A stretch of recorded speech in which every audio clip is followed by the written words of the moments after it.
Үндістанда айтқаны 100% дәл шығатын Арчена Нагбушан деген көріпкел бар. Ол өзінің нақты болжамдары арқылы қателеспейтін көріпкел деген атаққа ие болды. Арчена Нагбушанды тек Үндістан емес, бүкіл әлем қатты құрметтейді. Оның Қазақстанға қатысты жасаған болжамы да әлі күнге дәл шығып жатыр. Біз назарларыңызға оның біздің еліміз туралы қорқынышты болжамдарын ұсынамыз. Құрметті көрермендер, видео басталмас бұрын каналымызға тіркеліп кетсеңіздер екен. Бұл бізді қуантады. Арчена Нагбушан 2020 жылы сұхбат берген екен. Сонда Арчена не деп еді? Қазақстан мүмкіндіктері мол ел. Бірақ мұнда көптеген нақты қадам қабылданбаған. Мемлекеттің энергиясы бір орында тұр, пайдаланылмай қалған. Ашу озаның энергиясын көріп тұрмын. Елдің дамуы үшін жасалуы керек дүниелер жасалмады. Жоғарыда айтып өткенімдей, бір орында тұрып қалған энергия көптеген қақтығыстарға жол ашады. Алдағы уақытта Қазақстаннан кикілжің, тәртіпсіздік жағдайларын көріп тұрмын деп айтты. Арчена Нагбушан Қазақстанда мүмкіндік мол деп дәл айтты. Себебі Америка, Еуропа елдері Қазақстан не үшін әлі күнге дейін кедей тұратынына аң-таң. Себебі елімізде мұнай, қазба байлықтар өте көп.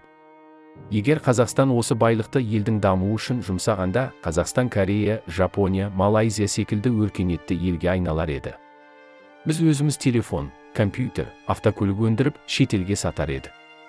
Бірақ өкінішке қарай Қазақстан әзірге көк тазик шығарып, оны президентке мақтанып көрсетіп жатыр. Бүгін ашылған зауыттар ертесіне жабылады. Осы себепті де Қазақстанды басқа мемлекеттер онша менсінбейді. Мысалы кезінде Қырғызстанды басқарған Алмазбек Атамбаев Қазақстан туралы қатты айтты. Құрметті Нұрсұлтан Әбішұлы Назарбаев. Алматының ішкі жалпы өнімі бүкіл Қырғызстанның жалпы ішкі өнімінен 5 есе көп. Дұрыс, Қазақстанның жалпы ішкі өнімі Қырғызстанның ішкі жалпы өнімінен 20 есе артық. Орташа есеппен Қазақстан азаматына шаққандағы табыс Қырғызстанмен салыстырғанда 10 есе жоғары. Бірақ неліктен Қазақстанда зейнетақы бізден 10 емес, 1,5 есе ғана жоғары? Неліктен тарифтер 5 есе жоғары? Өйткені Қазақстанның байлығы ұрланып жатыр. Олар Қазақстан халқына бармай жатыр деді. Осылайша Қырғыз президенті Алмазбек Атамбаев ашы шындықты бұрқ еткізе салды. Сол кезде Қазақстан билігі қатты ашуланып, Қырғызстанмен араздасып қала жаздады. Көріпкел елдің дамуы үшін жасалуы керек дүниелер жасалмады деп Қазақстан өндіріске көңіл бөлмегенін айтып отыр. Үкімет бюджет қаржысын Экспо, елірті секілді қажетсіз жобаларға, түрлі форумдарға, Азияда ойындарына жұмсап тастады. Қаншама миллиардтаған ақшаға елбасы туралы кинолар түсірілді. Осының салдарынан халықтың наразылығы оянып, соңы қантөгіске алып келді. Бұл қантөгіс 2022 жылы қаңтарда болды. Қаңтар оқиғасында 200-ден аса адам атылып кетті. Бұндай қантөгіс келесі 2024 жылы да қайталануы мүмкін. Бұл туралы үндістандық көріпкел былай дейді. Адамдар өлетінін көріп тұрмын, үлкен қайғы келеді. Қаласаң да, қаламасаң да Қазақстанның маңдайына жазылғаны осы. Бұл өзгерістердің не үшін болып жатқанын Қазақстан халқы түсінгені маңызды. Мен Қазақстанда өзгеріс басталатынын көріп тұрмын. Мемлекет белгілі бір өзгеру жолына түседі. Қазақстанда әртүрлі наразылықтар болады. Өкінішке қарай елден өте үлкен жою, бұзу процестерін көріп тұрмын. Қазақстанның бір циклі аяқталайын деп тұр. Бұған көңіл күйді түсірудің қажеті жоқ. Өйткені осы кезеңнен кейін ғана Қазақстан дамудың жаңа жолына түседі. Бұл халық үшін де, мемлекет үшін де ең маңызды сәт болмақ. Себебі дәл осы өтпелі кезең арқылы Қазақстан дамудың жаңа жолына келеді. Кез келген өтпелі кезеңнің халыққа қиын соғатыны анық. Бұл өзгерістерге қарсылық танытпау керек, керісінше қуанған дұрыс деді көріпкел. Көріпкел елімізде жою, бұзу процесі болады деді. Бірақ бұл қалай болатыны белгісіз. Осыдан 2 жыл бұрын болған қаңтар оқиғасынан кейін Қазақстан әлі де болса дамудың жаңа жолына түскен жоқ. Өйткені елімізде әлі де кедейлер көп. Жаңа жұмыс орындары ашылған жоқ. Халық несиеге батып отыр. Ескі Қазақстан өкілдерінің көбісі әлі билікте отыр. Көріпкел Қазақстанда өтпелі кезең болған соң ғана өркениетке қадам басады деді. Қазақстанда бір-ақ рет өтпелі кезең болды. Ол 90-шы жылдары. Сол кезде Совет одағы құлаған соң Қазақстан халқы күн көру үшін базарға шығып кетті. Рекеттер көбейді. Сол кезде халық 10 жылдай қиналды. 10 жылдан кейін ғана жағдай дұрыстала бастады. Енді Қазақстанда тағы да өтпелі кезең болса, халық тағы да бірнеше жыл қиналуы мүмкін. Болашақта билік басында үлкен төңкеріс, өзгеріс болады. Бұл күтпеген жерден орын алады, және ол орын алған кезде бұған ешкім дайын болмайды, себебі бәрі ойламаған жерден басталады. Барлық жүйе түбінен бастап шайқалады. Біреулер қаласа да, қаламаса да бұл өзгерістер болады, және осылай болуы тиіс. Аталған жағдай адамдардың жан дүниесінің жаралануына әкеп соғады.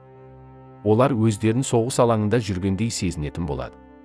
Адамдарға бұл өзгерістің не үшін орын алып жатқанын түсіну маңызды, дейді Арчена Нагбушан.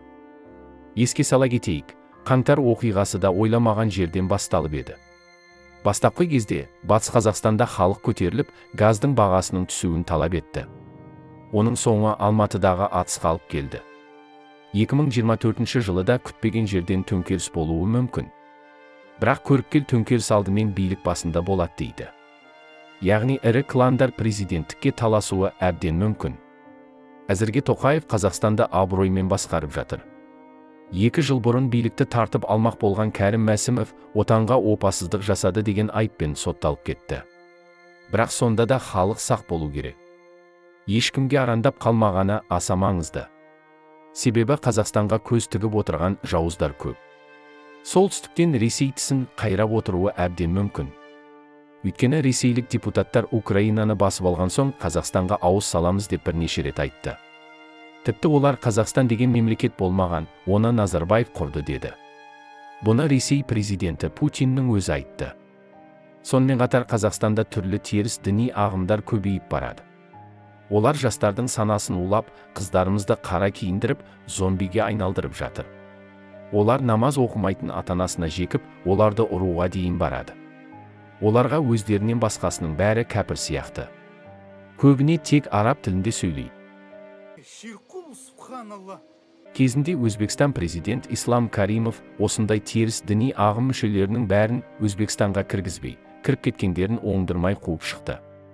Сол себепті де қазір Өзбекстанда вахабистер секілді ұйымдар жоқ. Кезінде марқұм Айсұлтан Назарбаев былай деп жазған еді. Елбасы айналасындағылар салафиттер тобын құрды. Оларға барлық қажетті заттармен демеушілік жасап, оның ішінде қару-жарақпен де қамтамасыз етеді. Олардың саны 400-ге жуық. Олар билікті күшпен басып алуды орындау үшін барлық қажетті қарулармен қаруланған. Билікті күшпен алғысы келеді.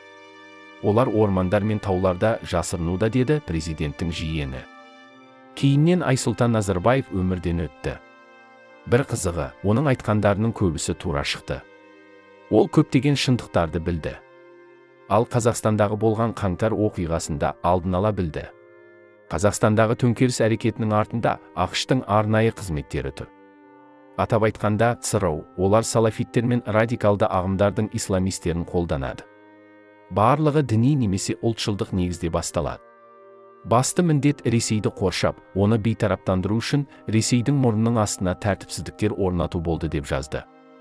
Үндістандық көріпкел олар өздерін соғыс алаңында жүргендей сезінетін болады деп айтып еді.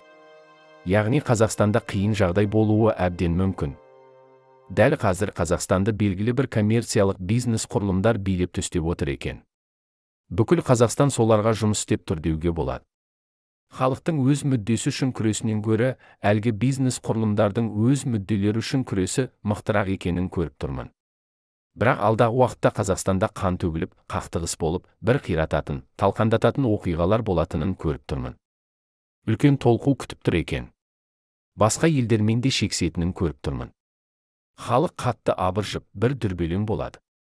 Ессіздік пе, әлде күйзелу ме, Қазақстанды сондай бір энергия күтіп тұр алдағы уақытта, деді Арчена Нагбушан. Яғни Қазақстан көрші жатқан 5 елдің бірімен соғысуы мүмкін екен. Осы себепті де Қазақстан басқа мемлекеттермен тату тәтті тұру керек.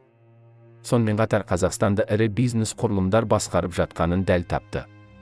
Мысалы, Миттал басқарған Арселор Миттал, Ким басқаратын Қазақмыс, Самұрық Қазына секілді компаниялар елді басқарды. Актив, кеселдер тариф бағасын қатты қымбаттатып тастады. Қазақстан темір жолы кезінде Мамин басқарғанда қатты құлдырады. Мұндай мысалдар өте көп. Қазақстанда жүйе құлайды, бірақ елді түбі жақсылық күтетін болады. Қазақстан бейне бір жаңадан туғандай болады. Ел тазарады. Қазақстанның бағына ең биік бір әділеттілік бұйырғалы тұр. Әділдік толықтай орнайды. Қазақстандағы оқиға ғаламдық масштабта барша әлемге әсері мен ықпалын тигізбек, адамзатқа одан қорқатын ештеңе жоқ. Қараны ақ жеңеді ақыры. Қазақстанда шындық озатын күн туады, әбден бұғылулы болған әділдік энергиясы бұл елде бәрінен мықты болады. Түбі тыныш, тұрақты, ел жұртының бәрі бақытты болатын бейбіт өмір туады дейді көріпкел. Сондықтан да келер күнге зор үмітпен қарайық.